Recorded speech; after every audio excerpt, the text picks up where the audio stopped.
ইনকিলাব মঞ্চের মুখপাত্র শরীফ ওসমান হাদি ইতিমধ্যে সন্ত্রাসীদের গুলির ঘটনায় মৃত্যুবরণ করেছেন। ইন্না লিল্লাহি ওয়া ইন্না ইলাইহি রাজিউন। আমার জানা বিষয় হলো,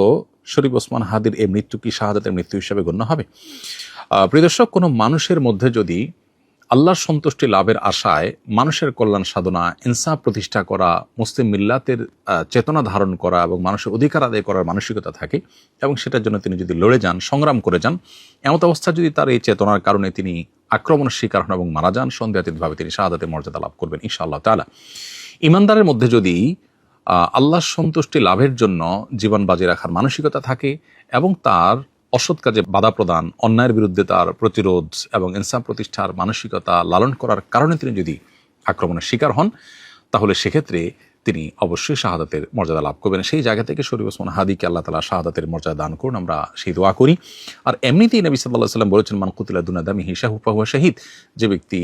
কারোর হাতে খুন হয়েছে, জীবন রক্ষা করতে গিয়ে তার জীবন খুন হয়েছে, অর্থাৎ সাধারণ ধস্তাধস্তিতে অথবা কোনো ডাকাতের হাতে মারা গেছে, সেও শাহাদাতের মর্যাদা লাভ করেন। তাহলে সেক্ষেত্রে দ্বীনের কথা বা মুসলিম মিল্লাতের কথা বা মুসলিম চেতনার কথা বা ইনসাফের কথা বা মানুষের অধিকারের কথা যদি কেউ বলতে যান মুসলিম হয়ে এবং আল্লাহর কাছ থেকে যদি বিনিময় আশা করেন, তাহলে তিনি অবশ্যই শাহাদাতের মর্যাদা লাভ করবেন। অনেকে আছেন যারা বিপ্লবী মানসিকতা ধারণ করেন, তারা অন্যায়ের বিরুদ্ধে সংগ্রাম করেন, তাদের সে সংগ্রামকে আমরা অবশ্যই শ্রদ্ধা করব, কিন্তু তার মধ্যে যদি আল্লাহর প্রতি বিশ্বাস না থাকে অথবা তিনি যদি এই সংগ্রামটা করেন তার মানবিক চেতনা থেকে শুধুমাত্র, এর জন্য তিনি আল্লাহর কাছ থেকে কোনো বিনিময় আশা করেন না, আল্লাহর সন্তুষ্টি লাভের আশায় করেন না, কোরআন হাদিসের নির্দেশনার কারণে করেন না, তাহলে সেক্ষেত্রে তার এই আত্মত্যাগটা শাহাদাত হিসাবে বিবেচিত হবে না। শাহাদাত বিষয়টা আসলে নিয়তের সাথে সংশ্লিষ্ট বিষয়। কেউ যদি আল্লাহর সন্তুষ্টির আশায় জীবন বাজি রাখেন, যা করেন তা আল্লাহকে খুশি করার জন্য করেন, তার জীবন মরণ আল্লাহর উদ্দেশ্যে যিনি উৎসর্গ করার জন্য প্রস্তুত থাকেন, তাহলে সেক্ষেত্রে তিনি শাহাদাতের মর্যাদা লাভ করেন। আমরা দোয়া করি শরীফ ওসমান হাদির সমস্ত ভুল ত্রুটি মাফ করে আল্লাহ তাআলা তাকে শাহাদাতের সর্বোচ্চ মাকাম দান করেন